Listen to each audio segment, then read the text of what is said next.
मैं यीशु मसीह नासरी के नाम से कहना चाहता हूं, तुम्हें कौन छू पाएगा अगर वो तुम्हारे साथ खड़ा है? मुझे माफ कीजिए, मैं ये लैंग्वेज यूज कर रहा हूं। कौन माई का लाल तुम्हें छू पाएगा अगर वो तुम्हारे साथ खड़ा है?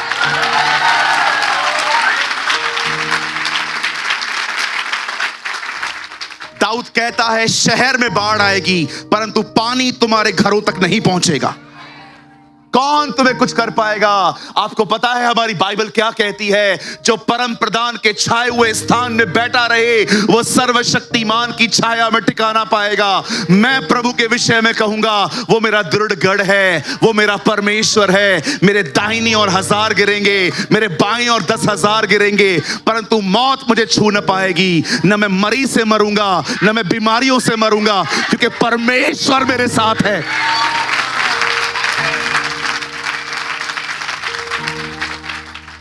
मैं आप में से हर एक को कहना चाहता हूं, live in the presence of Jesus. अपने खुदा की हुजूरी में जीना सीखो। जाओ, पुराने मार्गों को ढूंढो। यिर्मयाह कहता है, छोड़ो इन नए रास्तों को, जाओ और पुराने नियम को देखो, वो लोग कैसे चलते थे। आप जानते हो क्यों अब्राहम अपने पुत्र को बलिदान करने के लिए तैयार हो पाया? क्योंकि वो प्रभु की उपस्थिति में था। क्यों मूसा 20 लाख लोगों को ले जाया गया और वो सक्सेस हुआ? भले ही पहली जनरेशन चली गई लेकिन दूसरी जनरेशन पहुंची। क्यों मूसा सब चीजें बर्दाश्त कर पाया? क्योंकि मूसा प्रभु की उपस्थिति में था। क्यों दानियल बच पाया? क्योंकि दानियल प्रभु की उपस्थिति में था। क्यों नेहम्याह प्रार्थना करके दीवार बनाने के लिए गया? क्योंकि वो प्रभु की उपस्थिति में गया। क्यों हन्ना एली के दिनों में प्रार्थना करके खुश होकर घर पे लौटी थी? क्योंकि उसे प्रभु की उपस्थिति मिली थी। मैं आप में से हर एक को कहना चाहता हूं, पढ़िए अपनी बाइबल को और देखिए ये लोग कैसे जीते थे। ये आज की जनरेशन आपको कुछ नहीं सिखा सकती। हार्डली कुछ लोग हैं जो आपको प्रभु की उपस्थिति में चलना सिखा सकते हैं। 90% लोग आपको बताएंगे अमीर कैसे बनना है, चंगा कैसे होना है, ये कैसे मिलेगा, वो कैसे मिलेगा। मुंह खोलो, मुंह खोलो, पॉजिटिव अंगीकार करो, ये करो, वो करो, ये करो, वो करो। सिर्फ और सिर्फ लोगों के माइंड को रीड करके ये वही देते हैं जो लोगों को चाहिए। लेकिन बाइबल कहती है, जाओ उन लोगों को सुनो जो तुम्हें प्रभु की उपस्थिति में जीना सिखाए। आज मैं ये नहीं कह रहा हूं ये गलत है। आप आज देखो बहुत सारे प्रीचर्स एक ही बात बोलते हैं, मुंह खोल, मुंह खोल, मुंह खोल, पॉजिटिव बोल, वचन बोल, कन्फेस कर ताकि चमत्कार हो। मोस्ट ऑफ प्रीचिंग्स तो यही है। आजकल बहुत से लोग पौलुस की पत्रियां पढ़ते हैं।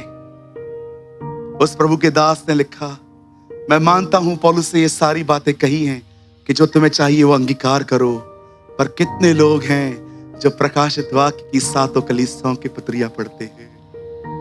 क्या आपने वो पत्रियां पढ़ी? मेरे भाइयों, मेरी बहनों, सुनो, दुनिया में कुछ भी करने के लिए उतना ही मेहनत करो जितना करना चाहिए। गधा मजदूरी मत करो, प्रभु के साथ जीना सीख लो। आज नहीं तो कल उसकी उपस्थिति आपको उठाएगी। आप जानते एक दिन क्या हुआ? मुझे ऐसा लगता है, ये लिखा नहीं है, इट्स जस्ट माई इमेजिनेशन। पतरस एक दिन पानी में मछलियों को पकड़ने के लिए जाल डालता है। एक भी मछली नहीं आती। सबने यूनिटी की थी, एक भी मत जाना। पतरस थका हुआ, मांदा हुआ वापस आ गया। अचानक उसको यीशु मसीह मिला। आप जानते पतरस को यीशु मसीह मिलने आए। कितने लोग की बात जानते हैं? यीशु कब आया? पतरस के फेल्योर में। आप लोग, बहुत लोग कहते हैं ना मैं फेल हुआ हूं। आपको पता है परमेश्वर के लिए दरवाजा है आपका फेल्योर। वो हमेशा उधर आएगा जहां पर आप फेल हुए हो, उधर ही आपको उठाएगा। कभी ये मत बोला करो, कभी ये मत सोचा करो कि मैं फेल्योर हूं, मैं कुछ कर नहीं पाया। याद रखो, आपका फेल्योर परमेश्वर के आने का दरवाजा है। उस दिन पतरस को अगर मछलियां मिल गई होती और प्रभु उसको बोलता, और चाहिए, आप जाओ, है हमारे पास, लेकिन उस दिन उसे कुछ भी नहीं मिला। तब प्रभु ने कहा, शिमोन, हाँ जाल को दाहिनी ओर डाल तो मिलेंगी। प्रभु हमने बहुत मेहनत की है, चलो फिर भी आप कहते हो तो मैं डाल देता हूं। और जब वो जाल डालता है बहुत मछलियां आती है। मैं ऐसा सोचता हूं पतरस जब जा रहा होगा ना, ऐसे जा रहा होगा, कभी कभी सोचते सोचते हम लोग नेल्स खाना स्टार्ट करते, पता नहीं चलता। तब अंद्रयास आया होगा, क्या हुआ भाई, तू खोया हुआ क्यों है? रात को मछलियां किधर गई थी? यार एक बात बोलूं, मेरे को भी नहीं समझ में आ रहा था। हम लोग इतने साल से मछुआरे, रात को ही पकड़ते, इसको सुबह मिला कैसे? अंद्रयास से उसको बोला होगा, मछलियां हमें नहीं जानती है, इसको जानती है।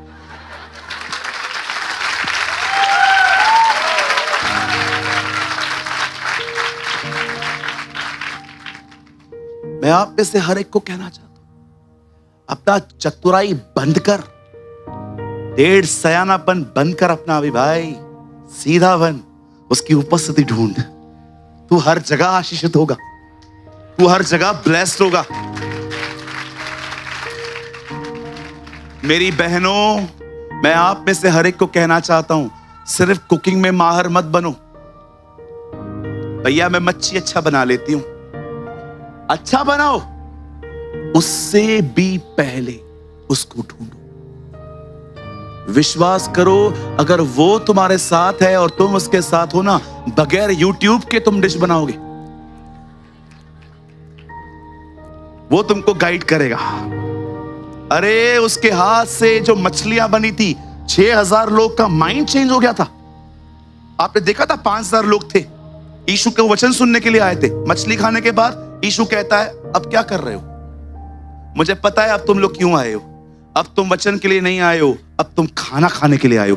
आपको पता है यीशु ने ऐसी मछलियां बनाई थी, उसको खाने के बाद वो वचन भूल गए।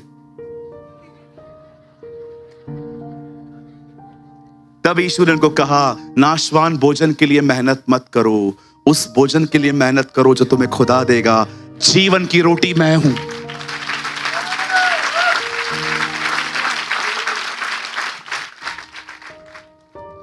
Awareness is important. 80% अपन मेहनत करते हैं, ताकत लगा देते हैं काम पे, बिजनेस पे, घर संभालने में, हर चीज में करना है ये भी। लेकिन आज से इस तरफ मेहनत से ज्यादा इस तरफ मेहनत करो। कुछ भी हो, क्या भी हो, मैं गीत गाऊंगा, मैं अन्य भाषा बोलूंगा, मैं वचन पढ़ूंगा, मैं उपवास करूंगा, लेकिन कुछ भी हो मैं उसकी उपस्थिति में जाके रहूंगा। और सुनिए, जब आप उसकी प्रेजेंस में चलते हो ना, सारा दिन उस प्रेजेंस में अपने विवेक को डालकर जियो।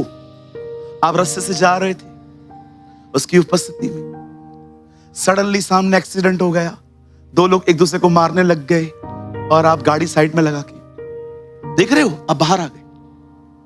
अभी देख लिया ना झगड़ा, वापस जाओ, वापस अपने कॉन्शियस में आओ, गीत गाओ, वचन याद करो, वापस। आपको पता है प्रभु की उपस्थिति में सबसे खूबसूरत बात क्या है? 2 मिनट में पता चलेगा किस तरफ जाना है। 2 मिनट में पता चलेगा किस तरफ जाना है। समझो आप भाई हो, आप प्रभु की उपस्थिति में चल रहे हो, आप गाड़ी है आपके हाथ में, आप चला रहे हो, अचानक आपके बाजू से एक लड़की गई और कपड़े भी अच्छे नहीं थे और आपने उसको देखा और वो फास्ट चला रही है। प्रभु की उपस्थिति आपको कहेगी, तू धीरे कर, तू धीरे चला। लेकिन अगर तुम प्रभु की उपस्थिति में नहीं हो, इसके साथ साथ चलोगे, रास्ते बदल दोगे तुम, रास्ते। क्योंकि जो प्रभु की उपस्थिति में नहीं रहते, उनका बदन उन्हें चलाता है, उनकी लस्ट उनको चलाती है।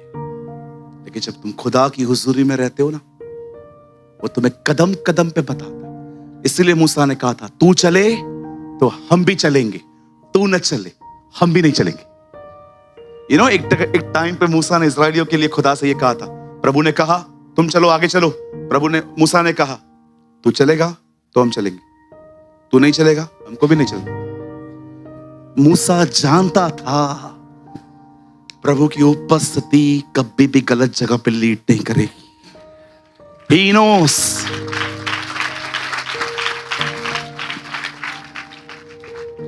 आप जानते हो आप कैसे उसकी प्रेजेंस से बाहर आते हो? बताऊं? करो बुराइयां, बाहर चले जाओ, फिर मांगो माफी, अंदर आ जाओ।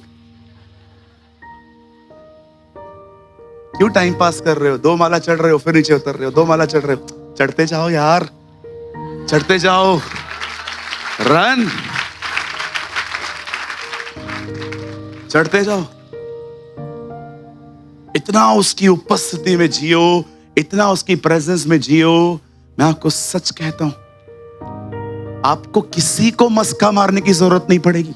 तुम सीवी दोगे उस कंपनी में जो TY BCom के सिवा किसी को कैंडिडेट चूज ही नहीं करती, और तुम 12वीं फेल, और तुम वहां पर जाओगे, आप कहोगे ये लो मेरा रिज्यूम, तुम 12वीं फेल हो, हाँ हूं, आ जाओ। और आप प्रभु को बोलोगे ये कैसे किया? मैंने मन बदला इसका, चल। प्रभु ये आप करते हो? वो फिरौन को सारा दिन घुमाया था मैंने, उसका मन कठोर किया, नम्र किया, नम्र किया, कठोर किया। ये कौन है मेरे लिए? इसकी थी पूरे कंपनी को फिरा दूं मैं। तुम नहीं जानते, मेरी बाइबल कहती है राजाओं का मन परमेश्वर के हाथों में है। समझदारों को वो समझ देता है, बुद्धिमानों को वो बुद्धि देता है, ज्ञानवानों को वो ज्ञान देता है। वही ऋतुओं को बदलता है, उसके निकट प्रकाश बना रहता है। वो जानता है अंधेरे में क्या है, वही एक को उठाता है और दूसरे को गिराता है, वही दीनों को उठा के सिंहासनों पर बिठा देता है। ये तुम्हारा परमेश्वर है, मुझे बहुत पसंद है। आप जानते हो मेरी बाइबल मत्ती रचित सुसमाचार का आखिरी अध्याय, आखिरी वचन क्या कहती है? यहां देखिए सब, ये मत्ती रचित सुसमाचार का आखिरी अध्याय का आखिरी वचन है। मैं बोलना चाहता हूं, इस कॉन्फिडेंस से घर से निकला करो। देखो इस वचन में क्या लिखा है, स्वर्ग और पृथ्वी का सारा अधिकार मुझे दिया गया है। आपका परमेश्वर वो नहीं है जिसको खाली बॉम्बे मिला है,